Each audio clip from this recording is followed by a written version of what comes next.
Bonjour à tous. Je vous laisse un petit peu de temps pour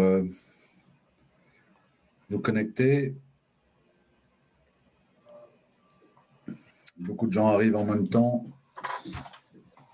à ce webinaire.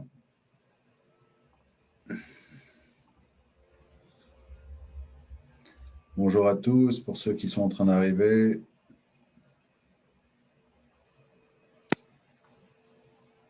Voilà.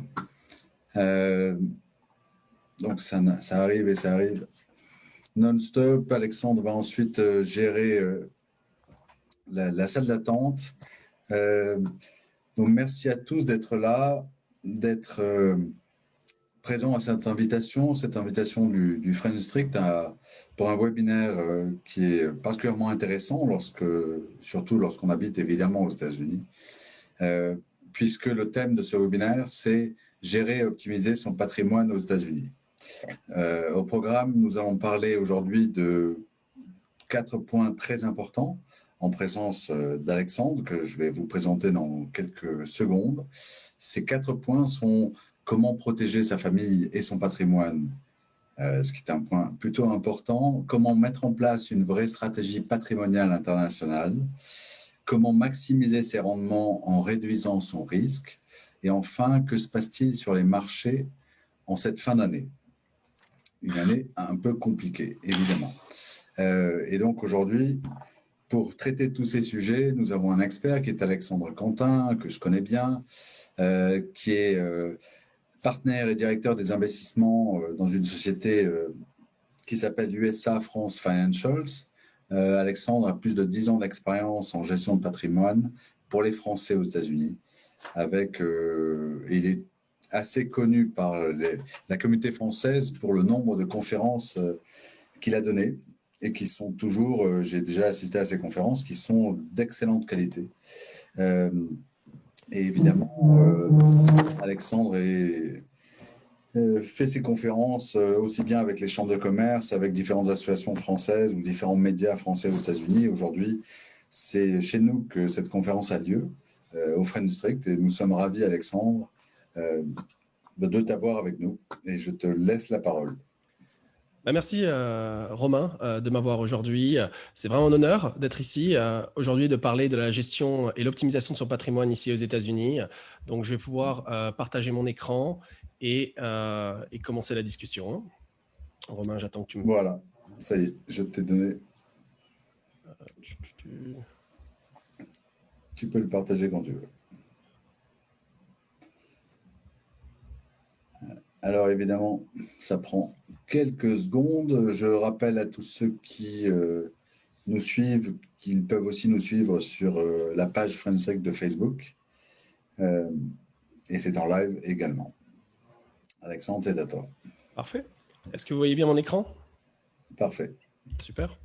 Très bien, donc en quelques mots pour présenter USA France Financials, donc c'est une équipe de 10 personnes, 10 ans d'expérience, on est dans près de 25 États et on permet aux cadres, aux entrepreneurs français qui sont basés ici aux États-Unis de gérer leurs problématiques financières. Donc ça prend bien évidemment en considération tous les aspects, que ce soit de succession, de retraite, de protection familiale, de placement, donc tous les aspects qui puissent avoir un impact sur notre futur financier, on est capable d'apporter une valeur ajoutée et cela qu'on reste pour le reste de notre vie ici aux États-Unis ou qu'on rentre un jour en France ou ailleurs, nous avons cette capacité d'ajouter cet élément de flexibilité ou de portabilité si besoin. Donc, voilà, pour nous, ce qui nous tient à cœur quand on fait la planification financière, c'est de prendre en considération tous les aspects financiers, fiscaux et légaux. C'est pour ça qu'on s'est attaché à un certain nombre de partenaires, que ce soit des avocats ou des comptables franco-américains qui sont basés ici aux États-Unis. Et nous avons au sein de notre cabinet une diplômée notaire, un coordinateur fiscal, des directeurs de planification avancée et d'investissement. Et l'ensemble des acteurs permettent à la communauté française de pouvoir prendre des décisions qui soient avisées et avérées pour leur futur, qui restent ou qu'ils repartent.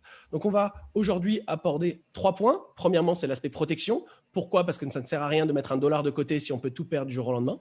Deuxièmement, c'est l'aspect stratégique, d'avoir une vraie vision financière, de savoir exactement où est-ce que l'on va d'un point de vue financier, peu importe où on sera à l'avenir, de garder cette flexibilité et cette portabilité. Et enfin, c'est tout simplement l'aspect technique, l'optimisation du rendement, la minimisation du risque. Ça va prendre à peu près entre 45 et 50 minutes aujourd'hui. Et puis après, on ouvrira le plancher aux questions avec grand plaisir. Alors, en même temps, je vais peut-être faire un arrêt quelquefois puisque je dois admettre certaines personnes pour pouvoir entrer dans le webinaire, mais il n'y a aucun problème, on va pouvoir continuer. Commençons par l'aspect protection. Donc, il y a 12 façons de se protéger ici aux États-Unis. Soit on n'est pas protégé, sous-protégé ou protégé de manière optimale. Donc, ça, c'est ce qu'on appelle les risques primaires. On va voir qu'il y a aussi 20 autres risques de gestion patrimoniale, mais voici les 12 primaires. Les 3 premiers que vous voyez, c'est ce qu'on appelle Property and Casualty. Assurance auto, assurance maison et également assurance qu'on appelle umbrella ou responsabilité civile. Une des problématiques que l'on voit en majorité quand on arrive ici aux États-Unis, c'est qu'on ne demande pas de manière proactive l'umbrella policy. Elle est quasiment automatique en France, une responsabilité civile. Vous prenez une assurance santé complémentaire et généralement de manière automatique, vous avez tout simplement une responsabilité civile. Et en France, on n'a pas la même société qui se poursuit à droite à gauche pour n'importe quelle raison. Donc, aux États-Unis, on a généralement une assurance pour l'auto, pour la maison, mais on n'a pas l'umbrella. Et il faut savoir que généralement, par État, on est couvert pour 250 000 $ de base, 500 000 $ par accident quand on est en voiture. Et donc, si par exemple, on renverse quelqu'un qui a 30 ans, qui gagne 100 000 $, et ben, cette personne pouvant encore travailler pendant 30 ans, et ben, on serait potentiellement poursuivi pour 3 millions de $. La compagnie d'assurance paye 250 000 $ et le reste, c'est pour notre poche. Donc, avoir ces umbrella policy permet de protéger notre patrimoine en cas de liability, en cas de procès contre nous. Donc, la recommandation généralement de base, c'est de prendre un montant supérieur ou égal au montant net de patrimoine pour être la première pierre à l'édifice en cas de procès. Les 3 points suivants sont liés à l'aspect médical. Donc, vous avez l'assurance santé qui n'est plus trop une problématique de gestion patrimoniale depuis Obamacare, puisque si vous avez une assurance santé, maintenant, ce sont des plans qui sont illimités. À l'époque, ils étaient limités à potentiellement $1 million par an. Et comme vous pouvez le savoir, quand on a un pépin de santé ici aux États-Unis, ça peut être très cher. Deuxièmement, c'est ce qu'on appelle disability insurance. Et généralement à long terme, si nous n'avons plus la capacité de travailler pendant une très longue période de temps, un accident ou un cancer ou autre, et qu'on n'a plus la capacité de pouvoir générer un revenu, qu'on ait cette assurance, qu'on puisse continuer à toucher un revenu pendant une très longue période de temps. Généralement, on s'assure jusqu'à l'âge de 65 ans pour qu'un revenu continue à tomber, pour garder son style de vie, mais également pouvoir continuer à mettre de côté pour la retraite. Et troisièmement, c'est ce qu'on appelle long-term care, ou les soins dépendance, les problématiques d'EHPAD, par exemple, en France. Il y a des possibilités de s'assurer. Il faut savoir que c'est très cher aux États-Unis. Ça coûte près de 13 000 $ par mois pour pouvoir avoir quelque chose de qualité ici aux États-Unis. Donc, il y a des solutions de pouvoir se protéger contre ce type de problématiques et même en cas de retour en France. Donc, il y a des solutions ici aux États-Unis qui existent, même en cas de retour en France. Les 4 prochains points sont les documents testamentaires, le will, le living will, le power of attorney, le trust, et on va rajouter également ce qu'on appelle le guardianship. Donc, premièrement, le will, c'est tout simplement le testament, où iraient mes biens en cas de décès. Deuxièmement, c'est le trust. Il y a 2 types de trust. Il y a le trust révocable, qui permet de garder un contrôle après son décès. Il y a le trust qu'on appelle irrévocable, qui permet de faire des donations de son vivant vers une entité qui serait en dehors de son patrimoine, et lors du décès, cette partie-là ne serait pas comptée au sein de son patrimoine. Attention là-dessus, en cas de retour en France, il y a potentiellement des problématiques. Travailler avec un avocat spécialisé franco-américain aura du sens de ce côté-là.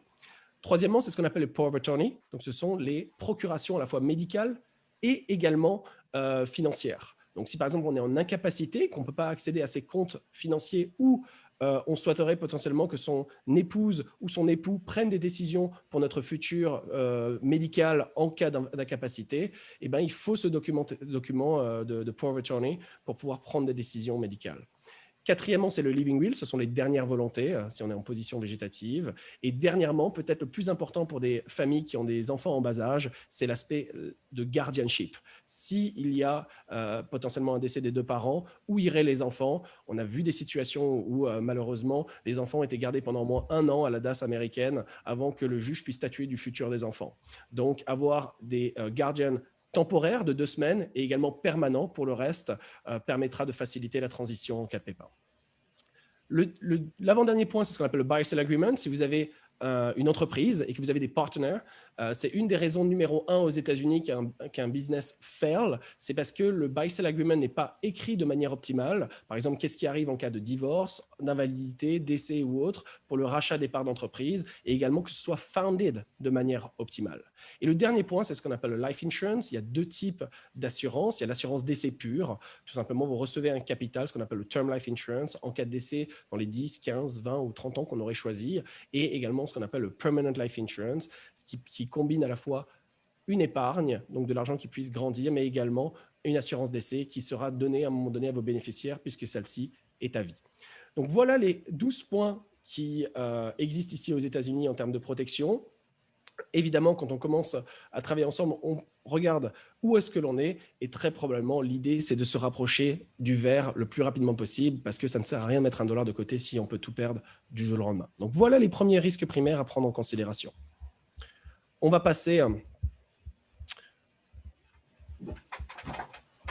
au point numéro 2. J'ai une petite question, Alexandre. Oui, dis-moi. Est-ce que l'Umbrella Policy inclut aussi les frais d'avocat en général? Je ne pense pas. Je ne pense pas. En fait, c'est en cas de liability, ça permet de protéger. Par exemple, si on a une liability de, par exemple, on est poursuivi et on doit $500 000, et ben, ça permet de couvrir cela. Après, les frais d'avocat pour nous couvrir, généralement, si on a une assurance pour la voiture, c'est l'avocat de la compagnie d'assurance qui nous représente généralement. Évidemment, la compagnie d'assurance souhaite également garder ses sous et donc généralement, il n'y a pas de problématique de ce côté-là. Mais ça dépend également, évidemment, quel procès on parle. Là, je prenais l'exemple de la voiture. Excellente question. Et en règle générale, si j'avais bien compris, sont exclus du montant des pénalités ou enfin, du procès la résidence principale et le 401K. Alors, oui, tout à fait. Tout ce qui est problématique de plan de retraite, tout ce qui est 401k ou autre, et des fois l'assurance vie également permanente dans certains États est exclue de procès potentiels. Après, par exemple, quand on investit par exemple dans l'immobilier ou autre, faire appel à un avocat, de pouvoir y positionner des structures juridiques également peut avoir du sens en termes de liability. Mais dans un premier point, déjà avoir une bonne umbrella policy sera une très bonne première pierre à l'édifice. Hein. Tout à fait. Très bien. Parfait, on va passer à l'aspect numéro 2, qui est l'aspect stratégique. Donc l'idée, on va parler de la stratégie classique. Généralement, c'est ce que j'appelle la stratégie à la française. C'est que nous, en tant que Français, on n'a jamais eu d'éducation financière, mais on a été dans un moule, on va dire, où stratégiquement parlant, voilà comment est-ce que l'on voit sa finance. En phase d'accumulation, on va essayer de générer de la valeur patrimoniale, on va essayer de mettre de l'argent de côté, le diversifier, de l'optimiser potentiellement fiscalement. Par exemple, si on investit dans l'immobilier en France, on a des lois, Robien et autres pour pouvoir réduire l'impact fiscal. Et le jour où on arrive à la retraite, en plus de la sécurité sociale française, des complémentaires, on va vivre de revenus supplémentaires de son patrimoine, on va vivre de son patrimoine, des intérêts générés, à la fois immobiliers et financiers. Et le jour du décès, on aura potentiellement faire du démembrement, des donations, etc. en amont. Mais le jour du décès, ce qui restera sera donné aux enfants. Je pense que vous me suivez de ce côté-là. Donc, c'est la stratégie qui est la plus optimale en France. Il n'y a aucune autre alternative. Mes parents qui sont restés en France, qui ont 66 et 67 ans, ont exactement fait cela. Ils ont la sécurité sociale française, des retraites complémentaires de cadre et également un peu d'immobilier et de financier qui leur permet d'avoir des revenus supplémentaires et cela pour le reste de leur vie. Ils vont essayer d'augmenter potentiellement un tout petit peu les loyers chaque année pour faire face à l'inflation. Ils vont faire ça pour le reste de leur vie. Donc, voilà, donc c'est la meilleure stratégie à mettre en place en France. Et quand généralement on s'exporte à l'étranger, peu importe où que l'on aille, on va continuer stratégiquement parlant à continuer à développer son patrimoine de cette manière-là. La problématique, c'est que si on souhaite garder le style de vie à la retraite, malheureusement, cette stratégie est vouée à l'échec. Elle est vaine, je peux croiser les doigts autant que je veux pour mes parents, ça va être extrêmement compliqué de garder leur style de vie. Pourquoi? Parce que qu'on le veuille ou non, quand on part à la retraite, on va faire face à une vingtaine de risques qui va mettre tellement de pression au quotidien que ça va être extrêmement compliqué de garder ce style de vie. Je ne vais pas faire l'ensemble des 20 risques, mais je vais mettre en exergue les 5 majeurs. Premièrement, c'est la longévité. À la différence de nos arrière-grands-parents qui vivaient potentiellement 2-3 ans à la retraite à cause de l'espérance de vie, maintenant on a la chance de pouvoir vivre 20 ans, 30 ans, 40 ans, 50 ans à la retraite, on l'espère, on touche du bois. Mais évidemment, plus on est en vie, plus ça va être un coefficient multiplicateur de tous les autres risques. Deuxièmement, c'est l'inflation. Tous les 15-20 ans, on divise par 2 le pouvoir d'achat. Tous les 30-40 ans, on divise par 4. Il faut trouver une solution pour augmenter ses revenus chaque année. Troisièmement, c'est la taxation. Il faut savoir qu'on est dans un bas historique ici aux États-Unis. Nous sommes à 37% au taux marginal supérieur, on était à 39,6% il y a 2 ans, à 70% dans les années 70, à 93% dans les années 30-40. Donc évidemment, si on revient à une moyenne, une médiane historique, ça va être extrêmement compliqué de garder le style de vie puisque l'imposition sera plus élevée. Et dernièrement, c'est l'aspect volatilité. Premièrement, c'est ce que j'appelle l'ordre des rendements. Il faut savoir que le jour où on part à la retraite, les règles financières changent du tout au tout. Si on regardait un investissement sur les 10 dernières années, par exemple dans votre 401k ou n'importe quel investissement, et que vous avez généré par exemple 5% de rendement annuel, eh ben, peu importe l'ordre des rendements, si ça fait plus 10, moins 4, plus 2, plus 20, moins 3, etc., si la moyenne à la fin de ces 10 ans est de 5%, l'ordre des rendements n'a aucune importance, puisque ce sera toujours le même chiffre à la fin. Mais le jour où on part à la retraite, étant donné qu'on doit générer un revenu de son patrimoine, eh ben, l'ordre des rendements va être clé. Si par exemple, la première année, disons que j'ai $1 million, je souhaite générer après 5% de rendement, je paye 20% d'impôt, ça me fait 4% net. Donc, sur chaque $1 million que j'ai, je génère 40 000 $ de revenus. Si la première année, je génère 30% de rendement, comme il s'est passé par exemple en 2019, et que j'ai maintenant 1,3 million $ de patrimoine, et je souhaite générer 40 000 $, et bien très probablement, cette stratégie sera gagnante pour le reste de ma vie. Mais à l'inverse, je prends ma retraite en 2007-2008, il y a un crash du marché financier immobilier, je perds 30% de manière latente de ma valeur patrimoniale, je passe de 1 million à 700 000 $. Comme je dois encore vivre de 40 000 $, à la fin de l'année, j'aurai 660 000 $. L'année suivante, pour pouvoir revenir sur mes pieds, il va falloir que je génère 50% de rendement pour revenir sur mes pieds et pour continuer ma stratégie pour le reste de ma vie. Je ne connais pas beaucoup de retraités qui rentrent à la maison et qui disent « Bon, ben, chérie, on a fait tout ce qu'il fallait toute notre vie d'un point de vue patrimonial, mais là, malheureusement, on a voulu prendre notre retraite. Il y a un crash du marché financier immobilier. Écoute, je te propose d'aller au casino. On va choisir rouge ou noir. Et si on gagne, on revient sur notre stratégie de l'année dernière et on va continuer notre stratégie pour le reste de notre vie. » Je ne connais pas beaucoup de retraités qui prendraient le risque nécessaire pour pouvoir revenir sur ses pieds rapidement pour continuer leur stratégie. Très probablement, ils seront affectés pour le reste de sa vie. Donc, il faut comprendre que les 5 années après la retraite et les 5 années avant la retraite, c'est la zone la plus dangereuse de toute la planification financière. S'il arrivait quoi que ce soit dans cette zone-là, tout ce que l'on a mis en place sera affecté pour le reste de notre vie. Et le point numéro 2, c'est le risque en lui-même. Pour pouvoir générer du revenu, du rendement, par exemple de ces biens mobiliers, comme le 401k ou ces instruments d'investissement, il faut prendre un certain montant de risque pour pouvoir générer des intérêts et des revenus. Et donc, il y a cette compagnie de recherche en investissement qui s'appelle Morningstar, qui a fait justement un white paper, un sujet de recherche à ce sujet, et qui en est arrivé à la conclusion que, étant donné la volatilité du marché financier à l'heure actuelle et l'environnement économique dans lequel nous nous trouvons, il ne faudrait pas prendre plus de 2,81% de revenus de son patrimoine. Donc, ça veut dire que pour chaque $1 million, je générais que 28 100 $ pour le reste de ma vie. Et à ce rythme-là, si je ne prends que 2,81, j'ai 99% de chances de succès. Donc, j'ai quasiment 100% de succès si je ne prends que 2,8% de revenus sur mon patrimoine mobilier pour le reste de ma vie. Si je prends par exemple 5% de rendement, qui n'est pas énorme, comme dans mon exemple précédemment, et la probabilité de succès descend à 70%. Et si demain je vous dis que vous avez 70% de chance d'arriver à destination d'un vol entre Paris et New York, est-ce que vous prenez le vol ? C'est exactement cela, toute la problématique de la planification financière. À cause du risque de longévité, d'inflation, de taxation, d'ordre des rendements et de risque en lui-même, ça va être extrêmement compliqué de garder le style de vie et je n'ai pas pris en considération les 15 autres risques tels que l'augmentation des coûts de la santé et ainsi de suite. Donc, Alexandre, n'oublie pas, je te rappelle juste de regarder s'il n'y a pas des personnes. J'ai reçu des messages qui sont peut-être en attente. Oui, c'est bon, je les ajoute au fur et à mesure. Ok, pas de problème, je vais être sûr. Donc voilà, sur ce, je souhaite vous souhaiter une très bonne journée et à très bientôt. Donc, on va voir ensemble que, oui, la stratégie généralement qu'on continue à mettre en place, qui est la meilleure stratégie à mettre en place en France, va être compliqué de garder le style de vie, mais le fait d'être résident fiscal américain aujourd'hui, peu importe où on sera à l'avenir, nous ouvre des opportunités patrimoniales. Donc, il s'agit d'avoir un lien avec les États-Unis aujourd'hui, qu'on soit en visa, en carte verte, américain, et même si on n'a pas de visibilité, c'est-à-dire que si dans 2 semaines, dans 1 mois, dans 2 ans, dans 20 ans, dans 30 ans, on rentre en France, peu importe, on va pouvoir mettre en place ces stratégies qu'on va pouvoir implémenter ici aux États-Unis et qui aura un avantage positif que l'on reste ou qu'on le reparte. Et les avantages fait qu'à terme, on va pouvoir générer plus de revenus, payer moins d'impôts, prendre moins de risques et assurer sa succession. Donc, on va voir ensemble quelles sont les 2 stratégies supplémentaires à mettre en place en plus de la stratégie à la française et qu'il faut connaître. Donc, la première stratégie, c'est ce qu'on appelle une stratégie de flooring. C'est-à-dire qu'il faut comprendre que dans notre vie, nous avons 2 types de dépenses. Nous avons nos dépenses de base et ça, c'est un chiffre qui est très personnel. Pour certaines personnes, avoir 5 000 $ par mois qui rentrent en termes de revenus et qui sortiraient en termes de dépenses se sentent complètement confortables. D'autres personnes, c'est 2 000, d'autres personnes, c'est 10 000, 15 000, 20 000. C'est extrêmement personnel comme chiffre. Si, quand on arrive à la retraite, nous pouvons avoir un revenu garanti pour le reste de notre vie, pour ces dépenses de base sur lesquelles nous nous sentons confortables, et le reste de nos finances vont pouvoir être dépenser pour nos dépenses dites discrétionnaires, le fun money, hein, pour aller voyager, les enfants, les petits-enfants et ainsi de suite. Donc, l'objectif, c'est de pouvoir s'assurer d'avoir un revenu garanti pour le reste de notre vie pour nos dépenses de base et le reste pourra être dépensé pour le fun money.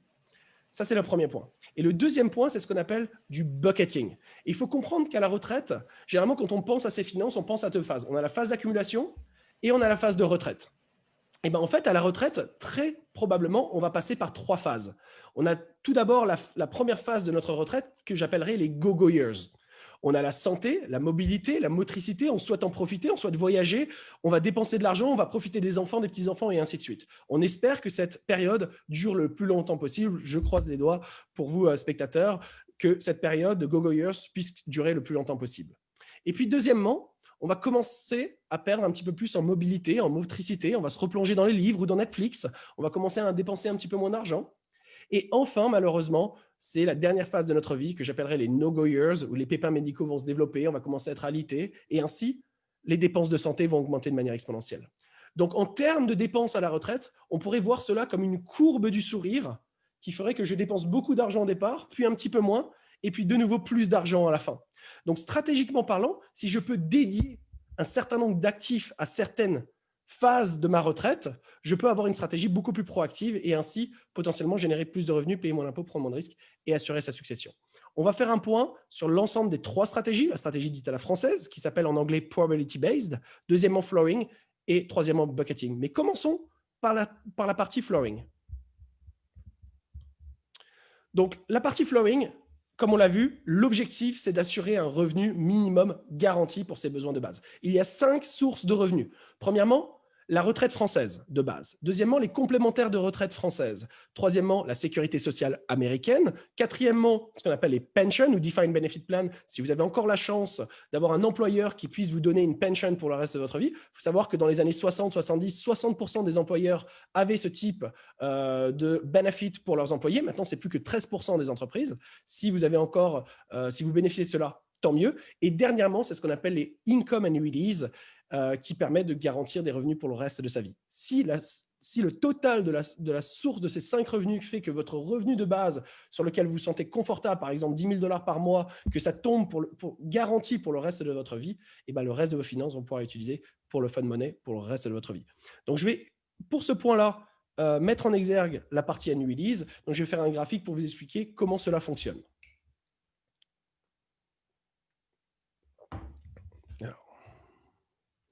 Alors, je vais prendre un exemple. Je vais prendre quelqu'un qui positionne, par exemple, 100 000 $, dans un contrat d'annuité avec une compagnie d'assurance et qui a, par exemple, 50 ans.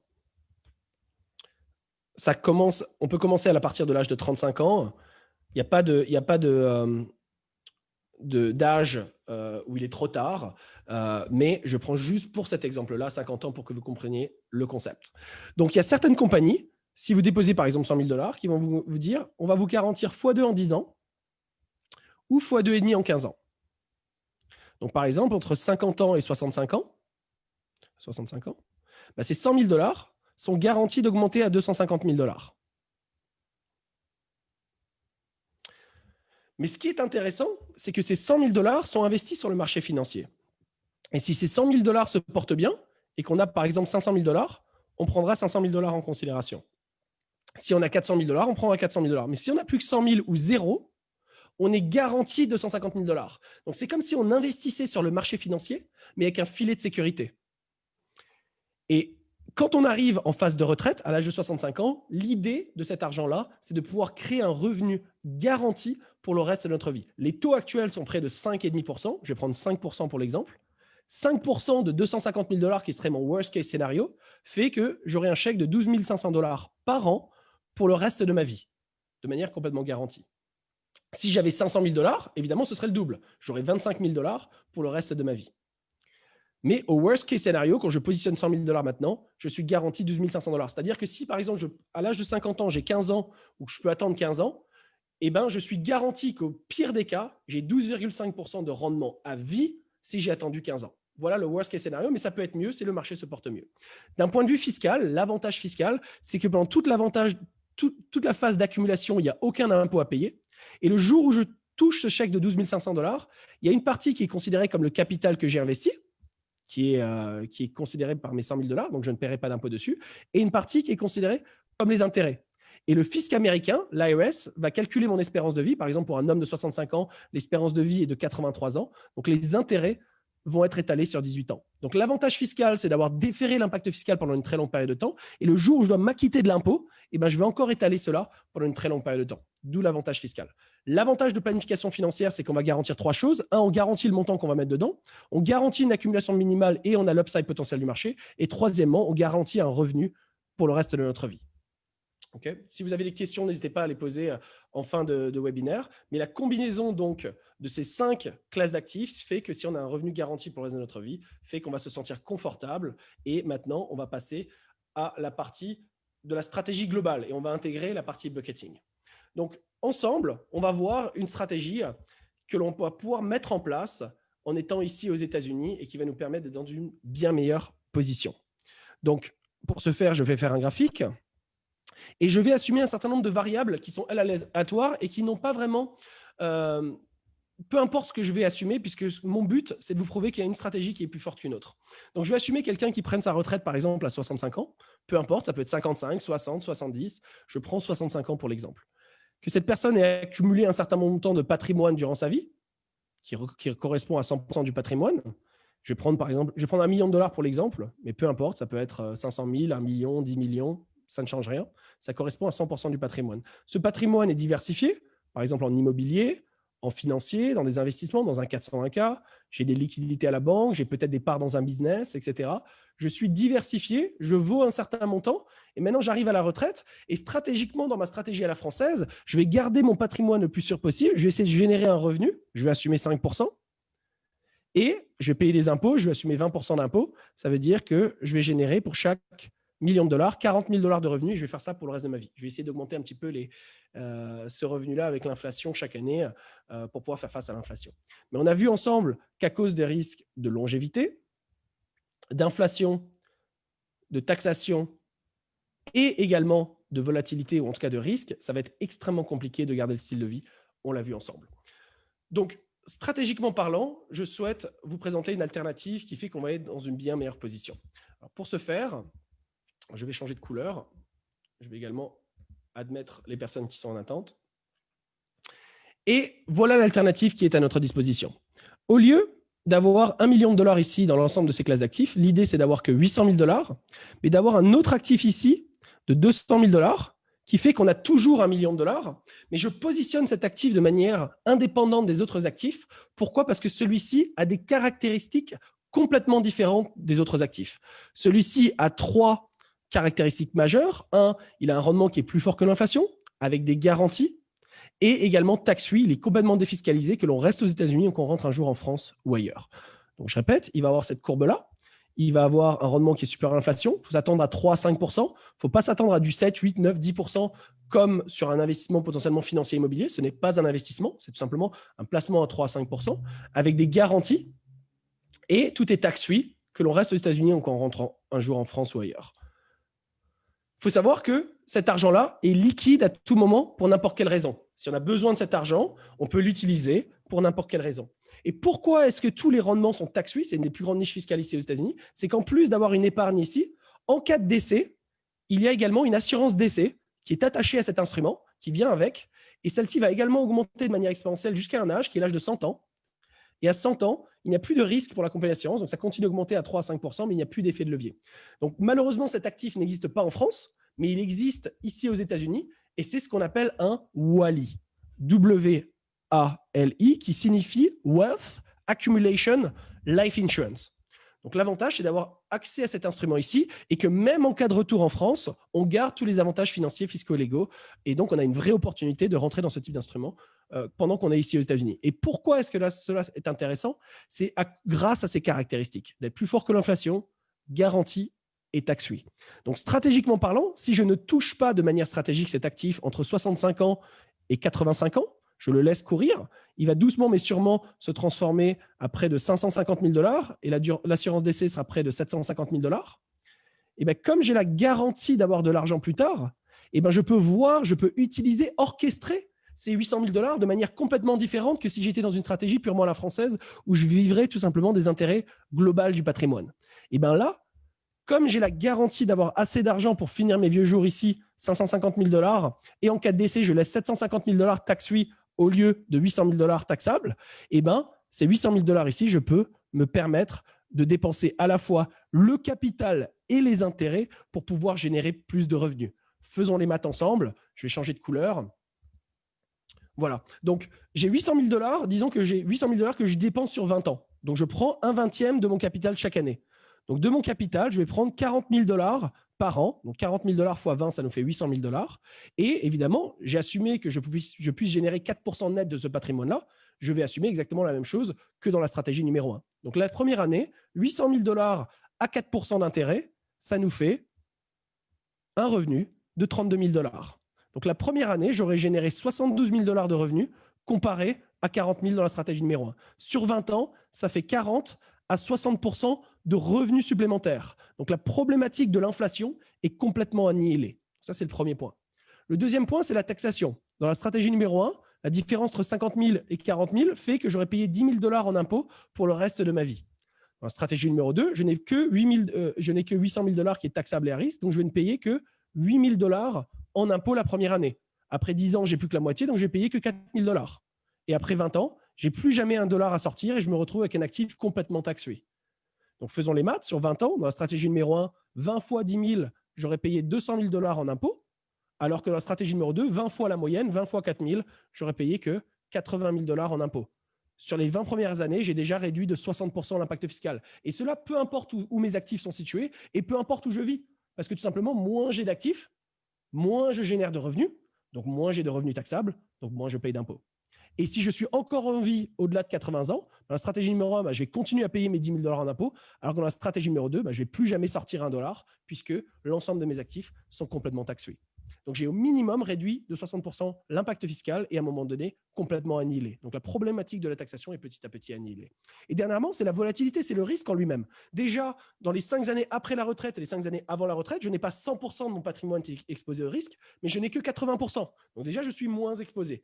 Et les premiers actifs que je vais dépenser ici, c'est mes actifs les plus risqués. Mes actions, mes stocks options, mes obligations, et puis potentiellement mon immobilier pour me retrouver dans une situation complètement sécurisée. Donc, petit à petit, j'ai réduit le risque de la volatilité.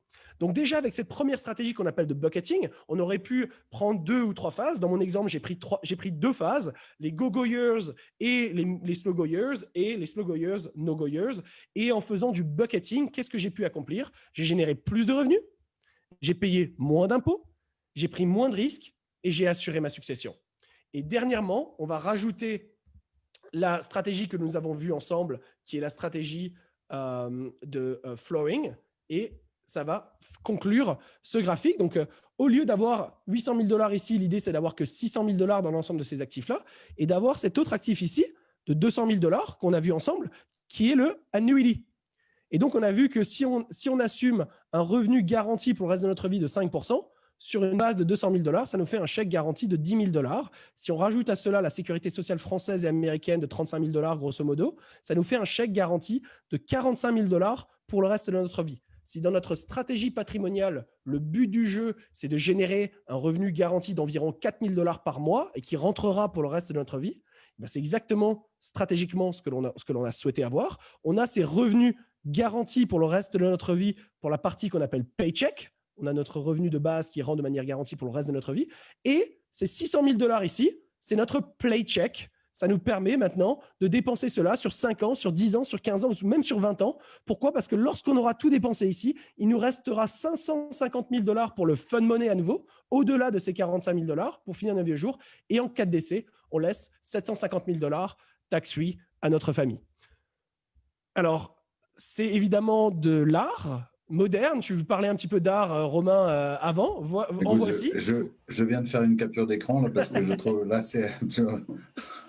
Mais ce qu'il faut retenir de cela, c'est tout simplement que le jour où on part à la retraite, si stratégiquement 60% de notre patrimoine est en immobilier, en investissement, 401k, cash, business, etc., 20% en épargne Wally et 20% en annuity, c'est la stratégie la plus optimale pour générer plus de revenus, payer mon impôt, prendre moins de risques et assurer sa succession. Donc voilà stratégiquement comment est-ce qu'on peut avoir une vision, de savoir exactement où est-ce que l'on va, de pouvoir monitorer cela année après année pour s'assurer que le jour où on souhaite partir à la retraite, nous sommes en position de force pour pouvoir démultiplier les revenus de retraite et réduire au maximum les risques et les impacts fiscaux, financiers et légaux qui puissent affecter notre futur.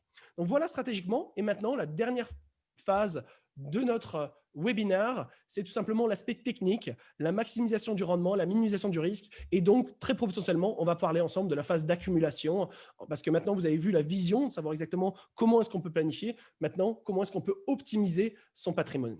Et donc, j'ai 2 slides à vous présenter et on va faire un point là-dessus ensemble.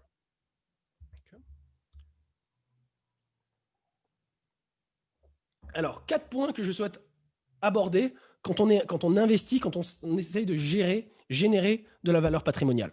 Donc, premièrement, c'est de mettre en place une stratégie réfléchie, de réduire les travers comportementaux, ce qu'on appelle behavioral biases. Comme vous le voyez sur le graphique à droite, en 2015, le marché a généré près de 14%, alors que l'investisseur moyen n'a généré que 5,5%. La grande différence à long terme, c'est la gestion émotionnelle de son argent. De pouvoir prendre des décisions avisées, avérées, de pouvoir prendre des décisions stratégiques, fait qu'on va pouvoir générer les rendements que le marché puisse nous donner. Deuxième point, c'est comprendre qu'il y a une corrélation entre les actifs, de pouvoir avoir ces investissements, que ce soit mobilier et immobilier, qui fassent partie de sa stratégie patrimoniale globale. Je vais prendre un exemple. Imaginez que vous ayez 100 000 $ à investir et que vous soyez plutôt modéré au niveau de votre risque, disons 50-50, 50% qui serait la partie agressive et 50% la partie risk management, la gestion du risque. Donc, généralement, qui est dématérialisée par les actions et les obligations ou le fixed income. Donc, imaginez que vous êtes 100 000 $, vous mettez 50 000 $ en actions, 50 000 $ en obligations. Mais à l'inverse, si on commence d'avoir une stratégie patrimoniale où on va commencer à mettre des garanties en place, d'avoir du cash à la banque, d'avoir du Wally, potentiellement des annuities également, qu'on commence à avoir des garanties à côté, eh ben, notre capacité à prendre du risque va augmenter de manière positive. Imaginez que sur 100 000 $, 90 000 $ est complètement sécurisé, en cash Wally annuities par exemple, et que vous n'avez que 10 000 $ à investir. Même si vous êtes modéré au niveau de votre risque, vous pouvez vous permettre d'être 100% agressif, d'être 100% equity, parce que cette portion-là ne représente que 10% de votre stratégie globale. Donc, il faut prendre en considération votre stratégie globale pour pouvoir être positionné de la manière la plus optimale possible au sein de vos investissements. Donc, il y a une vraie différence entre votre tolérance au risque et votre capacité à prendre du risque. Donc, gérer cela de manière proactive a beaucoup de sens. Le point numéro 3, c'est le fait de créer ce qu'on appelle une haute vélocité patrimoniale. Donc, pour expliquer le mot de vélocité, je vais l'expliquer au niveau de la vélocité d'un pays. Le ratio de la vélocité au niveau du pays, c'est tout simplement quelle est la masse d'argent disponible sur le PIB du pays, le produit intérieur brut. Et plus ce ratio est élevé, et plus l'économie est saine, c'est-à-dire qu'un dollar passe d'une poche à une autre, les gens achètent, ils vendent, etc., l'économie se porte bien. Et bien, stratégiquement parlant, c'est exactement ce que l'on souhaite répliquer au niveau microéconomique du ménage. Si on peut, au niveau de notre stratégie patrimoniale, faire en sorte qu'un même dollar puisse jouer plusieurs rôles, eh ben, on va pouvoir démultiplier notre stratégie patrimoniale. Donc, plusieurs choses là-dessus. Déjà, il y a possibilité de pouvoir utiliser certains actifs qu'on appellerait pass-through. Par exemple, on avait parlé du Wally de manière précédente. Le Wally n'est pas une fin en soi. Quand on dépose un dollar dans son Wally, si on ne fait rien d'autre avec, on va générer ces 3 à 5% de rendement pour le reste de notre vie. Mais ce qui est intéressant avec celui-ci, par exemple, c'est que quand on dépose un dollar dedans, on peut potentiellement l'utiliser une deuxième fois pour pouvoir faire un down payment sur un bien immobilier, investir dans sa propre entreprise, dans du bridge money, hard money lending, etc. On peut utiliser son argent plusieurs fois pour pouvoir démultiplier sa stratégie patrimoniale. Donc, mettre en place une stratégie patrimoniale à haute vélocité. Et le deuxième point, c'est ce qu'on appelle OPM, Other People's Money. Et c'est tout simplement, si vous avez l'opportunité, surtout à l'heure actuelle, avec des taux d'intérêt bas, si vous, par exemple, vous achetez de l'immobilier, de mettre un minimum de down payment. Généralement, on met 20% de down payment aux États-Unis pour éviter ce qu'on appelle les PMI, les assurances supplémentaires qui doivent être payées si on ne met pas un mortgage qui soit à hauteur minimale de 80%. Mais généralement, on met le minimum d'apport et on se leverage un maximum. On va faire utiliser l'argent de quelqu'un d'autre, qui est la banque, par exemple, dans cet exemple, et comme les taux d'intérêt sont bas, mettre en jeu l'argent de quelqu'un d'autre, telle qu'une banque, pour pouvoir démultiplier la stratégie patrimoniale. Et le point numéro 4, c'est ce que j'appellerais mettre en place une stratégie à 2 vitesses. Et pour ce faire, je vais faire un graphique pour vous expliquer cela. Donc, stratégiquement parlant, alors je vais reprendre du blanc. Voilà. Stratégiquement parlant, l'idée, c'est d'avoir en permanence cette première vitesse qui soit investie sur le marché financier et immobilier en permanence. Donc, je mets le financier et l'immobilier dans le même panier. Pourquoi ? Parce qu'il n'y a que deux manières de créer de la valeur patrimoniale. Un, c'est ce que j'appellerais ownership. Vous détenez votre propre compagnie ou vous détenez des compagnies sur le marché privé ou sur le marché public, telles que des stocks, des actions sur le marché public.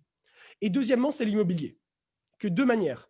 L'ensemble des autres actifs que l'on a pu discuter s'inscrivent dans la planification financière, qui s'avère être des actifs indispensables pour avoir une stratégie patrimoniale optimale, mais la partie qu'on appelle growth du patrimoine, c'est l'aspect ownership and real estate. Et je le mets dans le même panier de manière stratégique. Et l'idée à long terme, c'est de générer un rendement au minimum de 7 à 8%.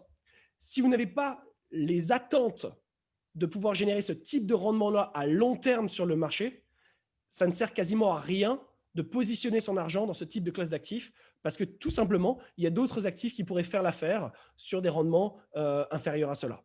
Donc, quand on est impliqué sur ces classes d'actifs-là, l'objectif, les attentes sont générées un minimum de cela. Évidemment, comme vous le voyez ici, j'ai mis ces vagues. Ça fait maintenant 30 ans qu'on est dans ce qu'on appelle le new normal. On est dans un univers, un environnement d'expansion, crash, expansion, crash. Il faut savoir que les actifs financiers sont pricés, comment dire pricés, ils sont calculés, si vous le souhaitez, de manière proactive selon un modèle qu'on appelle le CAPM, Capital Asset Pricing Model, et qui suit une courbe normale.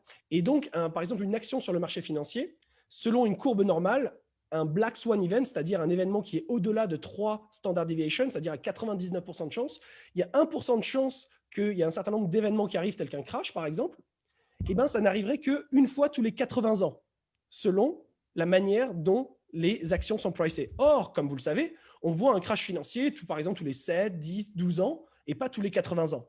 Donc, il faut tout simplement comprendre qu'un crash financier n'est pas une bonne nouvelle ou une mauvaise nouvelle, c'est juste une nouvelle. Et qu'on est tout simplement heurté par un crash du marché financier si nous n'avons pas mis une stratégie patrimoniale optimale proactive. Et donc, stratégiquement parlant, il y a des phases d'augmentation, il y a des phases de crash, il y a des phases d'augmentation, des phases de crash, mais quand on est investi sur le long terme, l'idée, l'objectif, c'est générer ces 7 à 8% sur cette classe d'actifs. Donc, je vais prendre l'exemple de l'Américain moyen qui avait par exemple 300 000 $ dans son 401K, par exemple. On est en 2007-2008. Il y a un crash du marché financier immobilier, le marché perd 57%, cette personne est potentiellement diversifiée, ne perd que 33% et se retrouve avec 200 000 $. Et bien, stratégiquement parlant, il ne faut surtout pas sortir à ce moment-là. On ne va pas réaliser des moins-values latentes en permanente, parce que sinon, on ne tirerait pas avantage du rebond qui va suivre. Donc, quelle est la stratégie ? C'est de rester investi, malheureusement. Et la problématique de l'Américain moyen, c'est qu'il est fullement investi. Juste pour faire une petite parenthèse, 60% de la population américaine a moins de 25 000 $ de côté. Donc, malheureusement, ces personnes-là, c'est la réalité de ce pays dans lequel nous sommes. Ça va être extrêmement compliqué pour eux d'avoir un style de vie agréable pour le reste de leur vie. La prochaine catégorie, la plupart des Américains, la manière dont ils mettent de l'argent de côté, c'est ils repayent leur mortgage, leur prêt immobilier, et ainsi font construire de l'equity dans leur maison. Et deuxièmement, ils maximisent leur 401K. Et donc, lorsqu'il y a un crash du marché financier immobilier comme on l'a vécu en 2007-2008, quelle a été leur solution ? C'est de continuer à travailler. Pas vraiment d'autre alternative. Ils étaient fullement heurtés, n'avaient pas la capacité de tirer avantage de cette opportunité.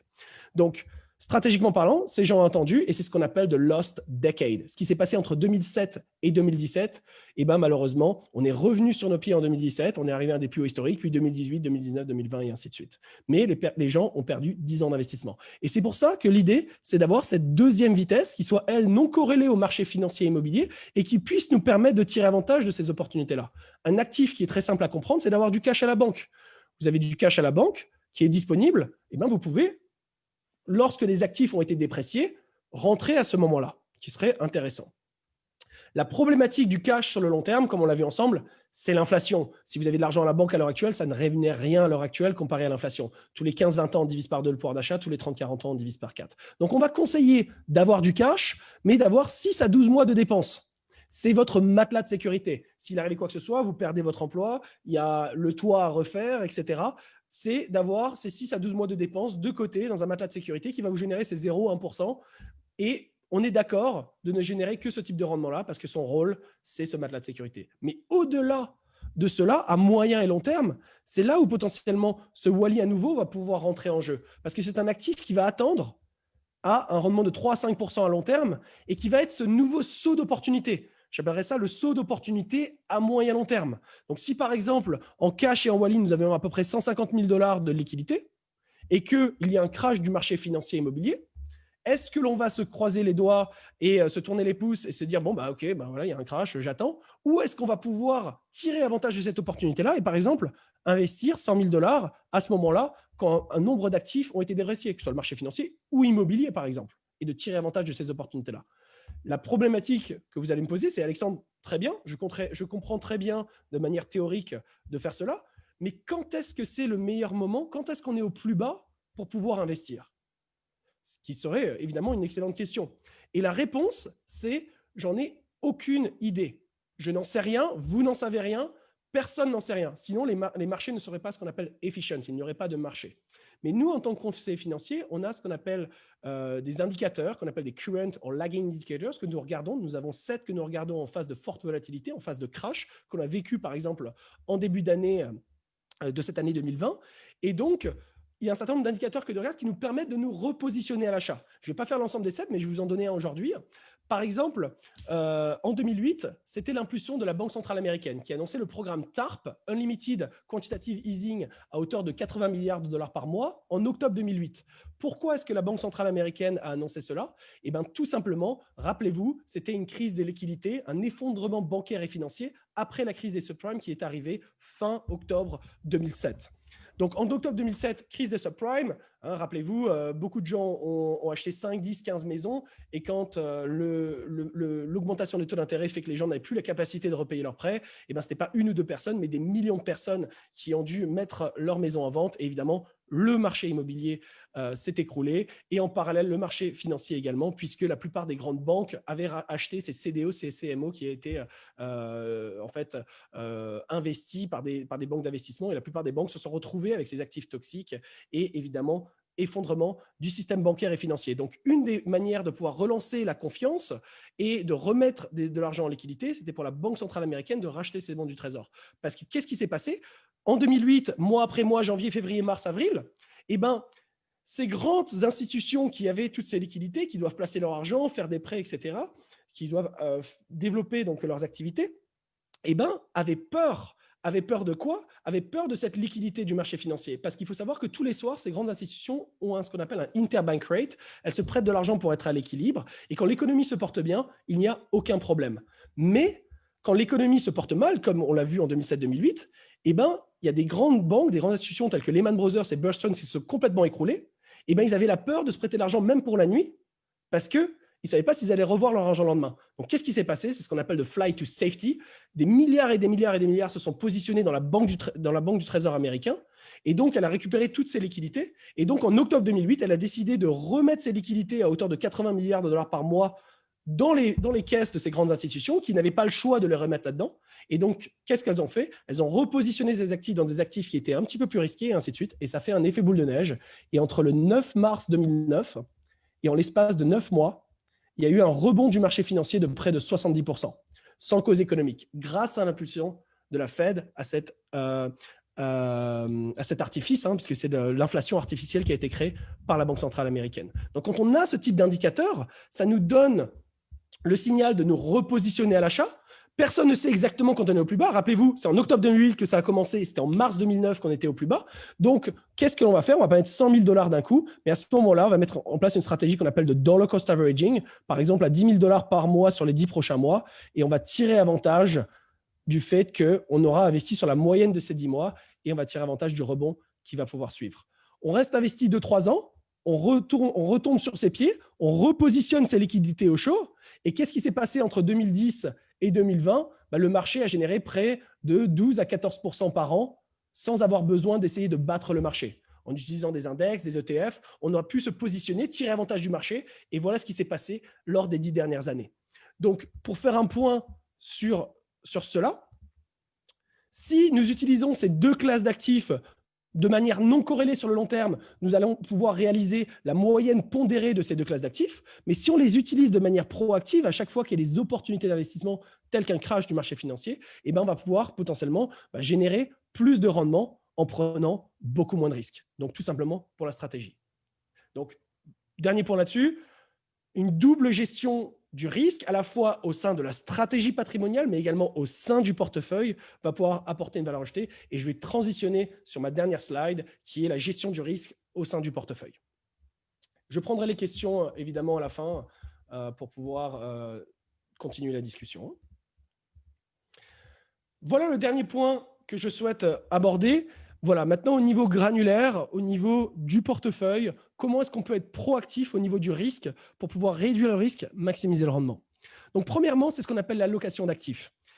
Il faut savoir que 92% du rendement à long terme est lié à l'allocation d'actifs. Le fait que vous soyez par exemple 80% equity, 20% bonds, 30%, 70%, à long terme, c'est l'allocation d'actifs qui va faire en sorte que vous allez pouvoir gérer le revenu. Donc, d'où l'importance d'avoir une capacité à prendre du risque qui soit démultipliée pour pouvoir se positionner de manière plus optimale et ainsi générer plus de rendement à long terme. Deuxièmement, c'est ce qu'on appelle l'advisor alpha. C'est l'avantage de travailler avec un conseiller financier, c'est déjà de minimiser au maximum l'impact des décisions émotionnelles. On parle de 3% potentiellement de rendement à long terme en réduisant cela. Et deuxièmement, également, c'est de trouver des stratégies proactives en termes de taxation. Il faut savoir qu'au sein de l'investissement, au sein du portefeuille, il y a 6 stratégies que l'on peut mettre en place qui nous permettent de réduire l'impact fiscal. À long terme, c'est 1% de rendement annuel qui est généralement perdu en impôts et qu'on peut recapturer. Donc, avoir une stratégie proactive de la taxation au niveau de l'investissement a du sens. La deuxième chose que je souhaite aborder, c'est ce qu'on appelle asset location. Imaginez que vous ayez un 401k et que vous ayez un compte d'investissement classique. Et bien, stratégiquement parlant, si par exemple vous avez 100 000 $ des deux côtés et que vous êtes modéré au niveau du risque, 50-50, mais vous vous dites par exemple stratégiquement, je vais être plus agressif sur mon 401k parce que j'ai un horizon d'investissement qui est plus élevé et un peu moins agressif sur mon compte d'investissement parce que je veux garder ma liquidité si je souhaite faire d'autres choses, et bien stratégiquement parlant, ça voudrait dire que vous allez mettre plus de bonds, d'obligations au sein de votre compte qui lui est taxable. Or, comme vous le savez, quand vous avez des dividendes, des intérêts ou vous faites des plus-values à court terme, eh ben, vous êtes imposé sur le revenu. Si vous détenez un bien ou un actif financier ou immobilier pendant moins 1 an et 1 jour et que vous réalisez une plus-value, vous êtes sur du capital gains qui sera inférieur à de la taxation sur le revenu. Donc, stratégiquement parlant, quand on a une stratégie en place, quand on a décidé, oui, c'est exactement ça que je veux faire, on a une petite step qu'on attend. On regarde les choses de manière globale et on va se dire, voilà, combien est-ce que j'ai d'obligations globalement et d'actions? Et en fait, on va positionner les obligations dans le compte de retraite. Parce que comme celui-ci est déféré d'un point de vue fiscal, on n'est pas imposé tous les ans. Et on va très probablement détenir les actions au sein du compte qui lui est taxable. Parce que tant qu'on détient l'action, eh ben, il n'y a pas d'imposition, sauf sur les dividendes potentiellement, mais tant qu'on ne vend pas, on n'a pas l'imposition, on défère l'impact fiscal. Donc, ce qu'on appelle asset location est clé également en termes de gestion proactive de l'impact fiscal.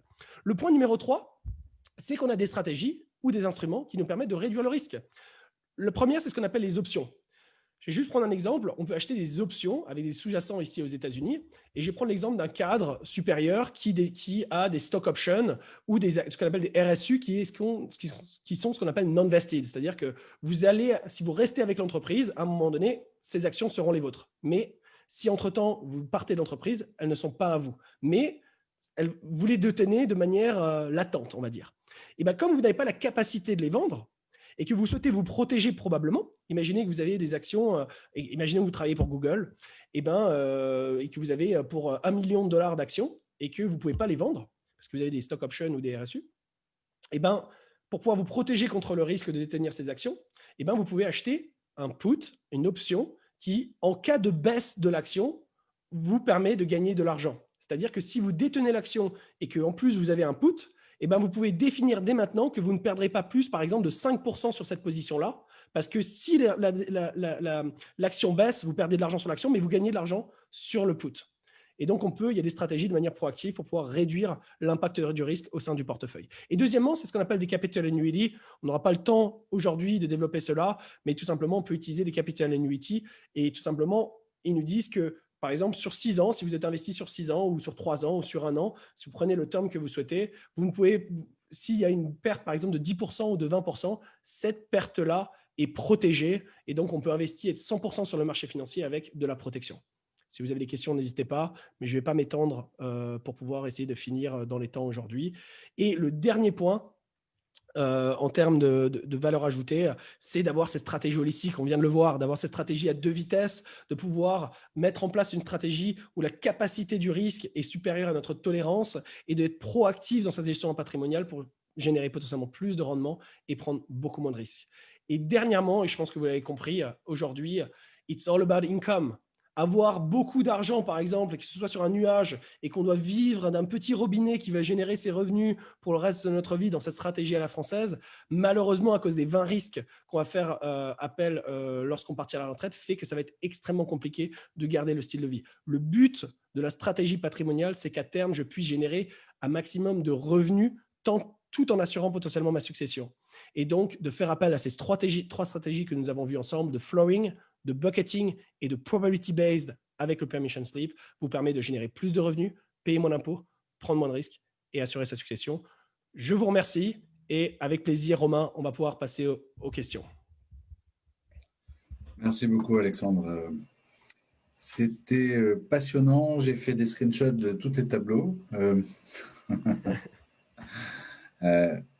C'était passionnant, intéressant et particulièrement bien expliqué. Je pense que tout le monde a vraiment apprécié.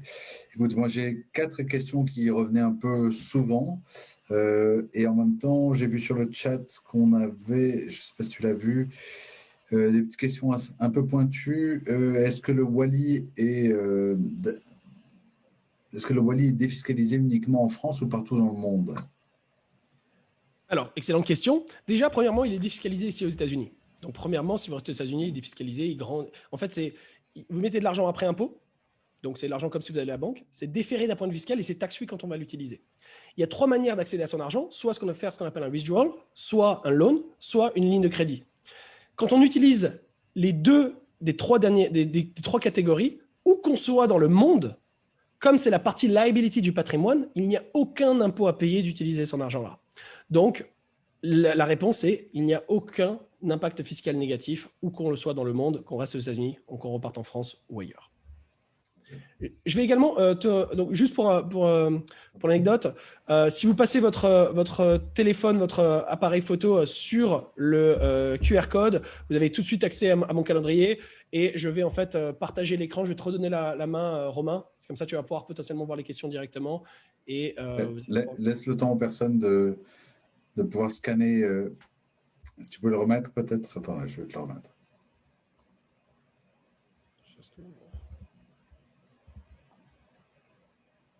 Puis je vais te redonner la main. Et... Voilà. Donc l'idée, c'est qu'en approchant votre téléphone en mode photo de ce QR code, qui est à côté de la photo d'Alexandre, eh bien, vous allez pouvoir accéder à son calendrier et prendre un rendez-vous. Donc, je vais vous laisser 1 minute ou 2, le temps que vous le fassiez. En même temps, Romain, si tu as d'autres questions, avec grand plaisir. C'est exactement ce que j'allais faire. Mais juste pour ceux qui ne savent pas le faire, donc vous prenez comme une photo et vous allez voir un petit message de votre téléphone qui va vous proposer d'ouvrir un lien. Et là, vous allez tomber sur la page des rendez-vous avec Alexandre. D'ailleurs, avant de traiter une autre question, puisqu'on en est au rendez-vous avec toi et avec ton équipe, quelle est la limite y a-t-il un minimum de revenus pour être client de USA France Financial? Alors, excellente question, et la réponse est non. Depuis le début, donc ça fait 10 ans maintenant qu'on existe, peu importe si nos clients ont 50 000 $ ou 120 millions de dollars de patrimoine, on a tous les patrimoines potentiellement existants. On a vu des dizaines de milliers de personnes, de cas. Il faut savoir qu'au sein du cabinet, diplômés notaires, coordinateurs fiscaux, directeurs de planification avancée et investissement, et peu importe le patrimoine des personnes que nous rencontrons, on a tous des aspirations, des attentes de pouvoir matérialiser ce rêve américain. Et si on peut être une pierre à l'édifice pour cela, ce sera avec plaisir. Donc, la réponse est non. Et une autre question qui est en rapport avec possible hésitation à te contacter, est-ce qu'il y a des frais d'honoraires? Alors, nous avons décidé pour 2020 de waive les frais d'honoraires. Donc, généralement, hein, un comptable, un fiscaliste, des financial planners chargent un fee en amont, entre 2 500 et 5 000 $ en amont. On a décidé, pour notre clientèle qui a moins de 23 millions de dollars d'actifs cette année, de waive ce fee. Donc, on n'aura aucun fee en amont. On est obligé hein, de garder un fee au-delà de 23 millions parce que, tout simplement, l'ensemble des acteurs, excusez-moi, dans l'équipe doivent être sur le dossier au-delà de 23 millions parce qu'il y a des problématiques de succession internationale plus complexes. Et donc, on doit travailler de nombreuses heures, nous, in the background. Donc, on va garder ce fee. Mais pour 90% de notre clientèle qui a moins de 23 millions, on waive complètement le fee en amont et on serait tout simplement rémunéré soit à travers des instruments d'assurance en tant que broker. Donc, il n'y a aucun coût supplémentaire de passer à travers nous que de faire les choses soi-même. Et le seul moment où potentiellement il y a un coût supplémentaire de passer à travers nous que de faire les choses soi-même, c'est tout simplement si vous bénéficiez de notre professionnalisme sur le marché financier. Et dans ce cas-là, on a un management fee qui, évidemment, n'existe pas si vous faites les choses vous-même. Hein. Et généralement, on est bien inférieur en termes de management fee à la moyenne ici aux États-Unis. D'accord. J'ai encore 2 questions peut-être qui font partie des points qui peuvent faire hésiter quelqu'un à faire appel à toi et à ton équipe. Est-ce qu'il y a une limite d'âge pour mettre en place un Wally? Alors oui, c'est 81 ans. Donc, si vous avez moins de 81 ans, ça a du sens potentiellement de pouvoir le mettre en place. Évidemment, chaque situation est unique, mais en effet, c'est 80 ans. Je vois également une question dans le chat qui dit « Est-ce que vous êtes fiduciary ?» La réponse est oui. Évidemment, on met la responsabilité de nos clients bien en amont des nôtres. Donc, la réponse est oui. Et enfin, parmi les petites questions que j'avais regroupées sur ce thème, que se passe-t-il si on décide de rentrer en France ou de s'installer dans un autre pays? Il y a pas absolument, donc c'est une très bonne question. Il n'y a pas vraiment d'implication négative. Il faut comprendre qu'il faut avoir un lien avec les États-Unis lorsque l'on commence la stratégie.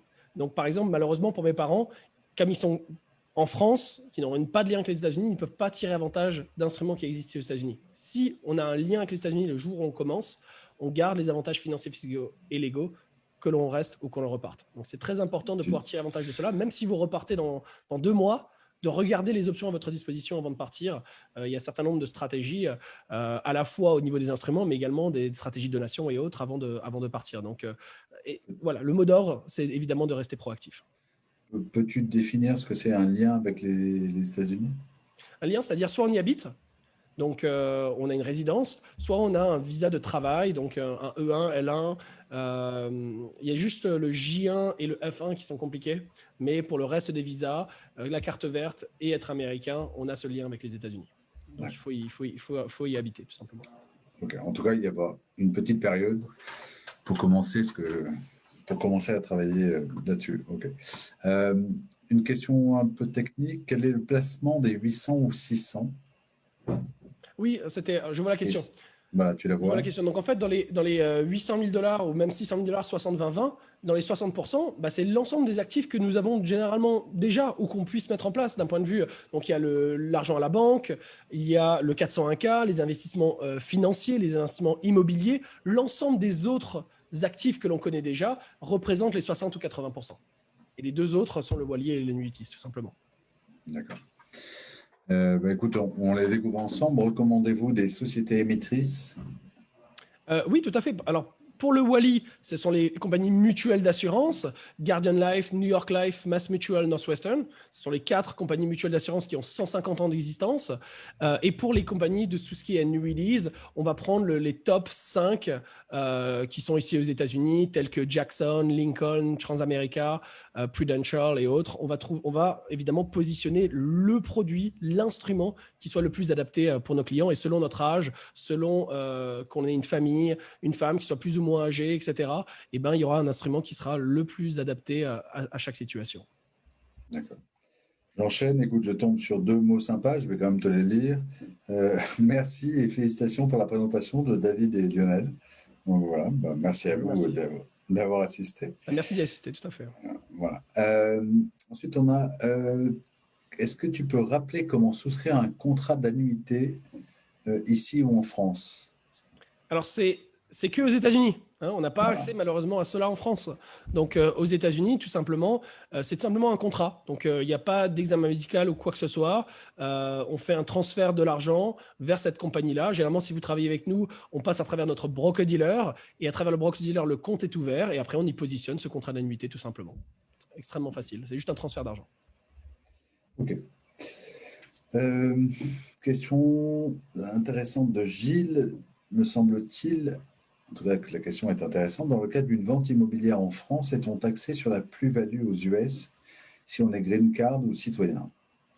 Alors la réponse est potentiellement oui. Et je vais déférer la réponse à nos amis comptables et fiscalistes qui est leur spécialité. Donc si vous avez besoin de rentrer dans le sujet de manière plus proactive, nous avons évidemment notre coordinateur fiscal au sein du cabinet qui va faire en sorte que dans votre prise de décision, tout soit pris en considération. Mais les vrais professionnels du sujet sont nos amis comptables et fiscalistes. Je vous recommande quelqu'un de franco-américain qui est basé aux États-Unis. La liste est longue et si vous souhaitez tout simplement être référé, n'hésitez pas à me contacter. Tout simplement, vous allez trouver tous ces CPA qui sont francophones aussi sur le site, évidemment, du French District. Absolument. Question un peu plus technique, tu y as plus ou moins répondu, mais je ne sais pas si tu as cité le B1 et le B2. Donc, David nous demande si avec un visa B1, B2 de 6 mois ou 1 an, puisqu'il est renouvelable, puis-je bénéficier du Wally? Ça paraît être compliqué, mais à regarder. Il me semble. Ouais. Voilà. Y a-t-il une assurance Ça, tu as répondu, non? Non.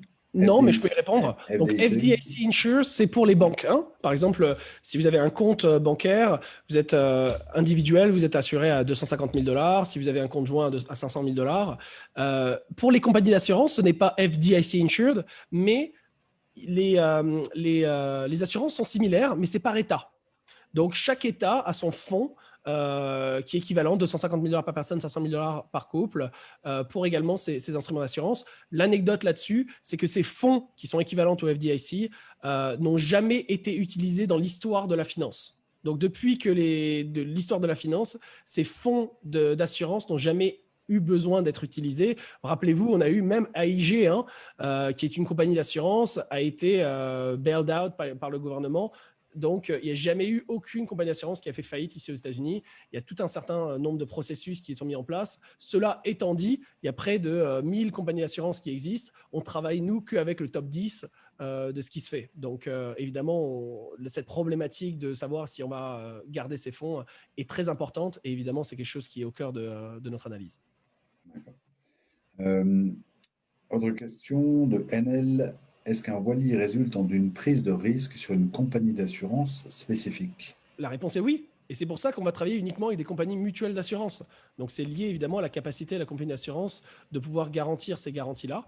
Et donc, c'est pour ça qu'on travaille qu'avec des compagnies mutuelles d'assurance qui ont 150 ans d'existence, qui ont fait face aux guerres mondiales, 1929 et autres. Pour l'anecdote, ces compagnies mutuelles d'assurance, dans les années 30, avec M. Morgan, qui habitait sur la 33e rue à New York, lui-même et ces compagnies mutuelles d'assurance qui sont full en cash, ont garantit la liquidité de plusieurs classes d'actifs et ont gagné beaucoup d'argent pour le faire. Mais la solidité de ces compagnies mutuelles d'assurance fait que c'est quasiment ces compagnies qui sont les plus sécurisées au monde. Pour une deuxième anecdote, c'est que les banques, une banque par exemple, Bank of America, PNC Bank, toutes les grosses banques que vous pouvez connaître, la plupart détiennent 2 fois plus de Wally sur leur balance sheet que de real estate. Or, une banque a énormément d'agences. En termes de valeur, ils détiennent 2 fois plus de Wally, donc de compagnies mutuelles d'assurance. Pourquoi? Parce que selon la SEC, la Commission des marchés, le Wally est considéré comme du Tier 1 capital. Une grande institution bancaire financière a du Tier 1, Tier 2, Tier 3 en termes de capital, de solidité de son capital. Tier 1 étant le plus sécurisé. Qu'est-ce que fait ces grandes banques institutions? Ils détiennent ce qu'on appelle du BOLI, Bank Owned Life Insurance, qui est du Wally, et le positionnent sur l'ensemble de leur top exec. Et ça leur permet de leur donner des revenus de retraite supplémentaires. Mais en plus de cela, en parallèle, vont utiliser ce cash disponible pour pouvoir faire des prêts et ainsi de suite et développer leur stratégie opérationnelle. Donc, c'est potentiellement l'instrument le plus sécurisé au monde parce que si le Wally n'existait plus, il n'y a plus de banque, il n'y a plus rien. Dans ce cas-là, ma recommandation, c'est de commencer à s'armer et de prendre et d'acheter des boîtes de conserve. Ok. Je suis pas sûr que tu m'as suivi. Euh, je te regarder une question de quelqu'un d'autre.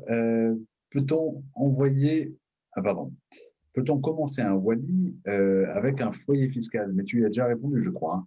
En France, si on a une double nationalité, il me semble que Alors, le lien existe.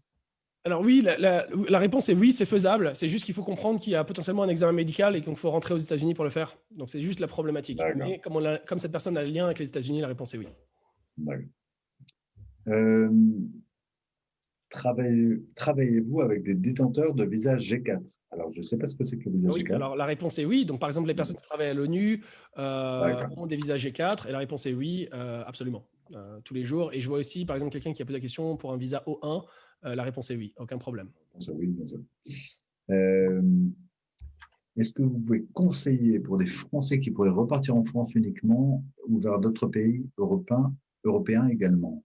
Alors la réponse est oui, et Oui, c'était un bien oui-oui sûr. d'air que j'ai donné il y a quelques mois sur justement le retour en France, et c'était exactement le sujet abordé. Et évidemment, il faut être proactif dans sa stratégie patrimoniale avant de quitter les États-Unis et d'aller dans un autre pays. Donc le plus tôt, le mieux. Ok. Quel est le montant minimum d'investissement sur un Wally et sur un Alors contrat c'est d'annuité? très faible, c'est très faible. C'est lié à l'assurance d'essai qui est tachée, mais ça dépend l'âge, mais ça peut être par exemple $250 par mois, par exemple. Donc c'est quelque D'accord. chose de très faible. Et y a-t-il une possibilité de transférer une assurance vie française aux États-Unis en conservant la clause bénéficiaire? Alors, si vous souhaitez sortir de votre contrat français, et c'est faisable, tout à fait, et puis après, vous pouvez transférer. Donc, quand vous sortez de l'argent, l'argent est disponible. L'argent, après, peut être transféré aux États-Unis et on peut rentrer dans un Wally, par exemple. C'est faisable. Et puis après, au sein du Wally, ce n'est pas une question de clause bénéficiaire, mais vous pouvez mettre exactement les mêmes pourcentages qu'il y aurait eu dans votre contrat d'assurance vie français. Mais évidemment, si vous êtes aux États-Unis, l'avantage des États-Unis, c'est qu'il n'y a pas de clause bénéficiaire. Donc, ça veut dire que vous pouvez faire ce que vous souhaitez de votre argent, soit faire 100%, 50, 25, 25, mais vous pouvez réémettre exactement les mêmes clauses que vous souhaitez avoir. Là, vous avez une totale liberté de ce que vous faites ici aux États-Unis. Très bien. Écoute, je pense qu'on est bon sur les questions. On a un peu dépassé le temps, mais ça c'était prévu parce que forcément le sujet est important et qu'en plus les gens sont plutôt passionnés par ce que tu racontes, parce que tu l'expliques extrêmement bien Je te remercie. et c'est vraiment appréciable. Le sujet n'est pas facile, mais tu le rends facile, tu le rends intéressant et c'est extrêmement agréable à écouter.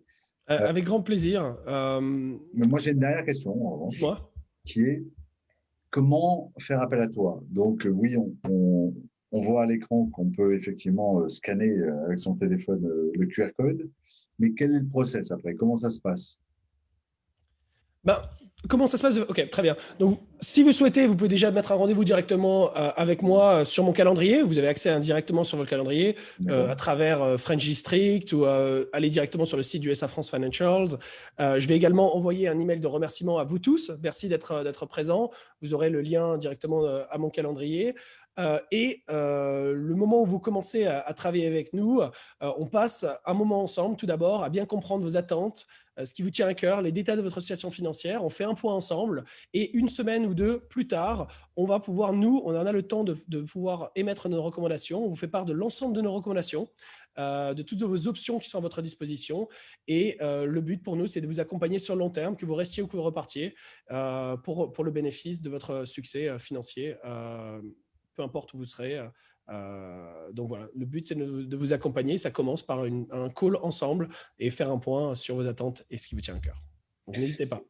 Et tu as des clients dans l'ensemble des États-Unis, les 50 États. Alors, pas dans les 50 États, mais dans 25 États déjà. Et D'accord. s'il faut qu'on soit dans d'autres États, parce que vous êtes, par exemple, je crois qu'on n'a pas encore de clients en Alaska, par exemple, mais si vous êtes en Alaska, n'hésitez pas à nous joindre. Et puis, voilà, ce sera avec plaisir. Mais évidemment, on a un bureau à San Francisco et Miami, en plus d'être headquartered à Philadelphie. Et on travaille maintenant depuis de nombreuses années. Ça fait maintenant 10 ans qu'on existe. Ça fait 8 ans qu'on travaille à distance. Donc, on n'a pas été du tout affecté par le Covid. Et si on peut vous accompagner, ce serait avec grand plaisir de pouvoir répondre à vos attentes. Très bien. Merci beaucoup, Alexandre. Si tu On peut conclure, je crois. On peut... Oui, avec plaisir. Je te remercie encore, Romain. Merci à Ok. toutes les personnes qui nous ont rejointes aujourd'hui. Et merci à toute ton équipe qui a été extrêmement professionnelle et que j'ai beaucoup apprécié. Je te renvoie le compliment. Très bonne journée à tous et à très bientôt, Alexandre. À très vite. Je Au revoir. pense que tu dois me rendre la main sur le host. All right.